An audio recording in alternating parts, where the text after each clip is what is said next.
If I can just close, Mr. President, on one last topic. I see some colleagues here wishing to speak. Tomorrow we'll vote on the nomination of Betsy DeVos to the Department of Education. The federal government, through the Department of Education, funds about 10% of public education because most of that comes from our states. That is the funding and the regulation of education from kindergarten through 12th grade.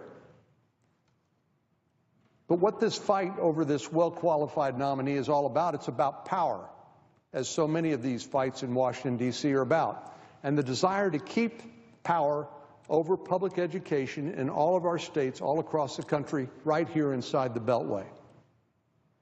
I believe President Trump chose wisely, not because he chose another education bureaucrat that knows all the acronyms and knows the arcana known to people that have been brought up within that establishment. Instead, he chose an outsider, someone much like himself, but someone more interested in results rather than paying homage to and feeding the education establishment here in Washington, D.C., and retaining the power over the important decisions that should be handed back down to the states, down to teachers and parents and students as they choose how best to accomplish our universal goal of making sure every child has a good education.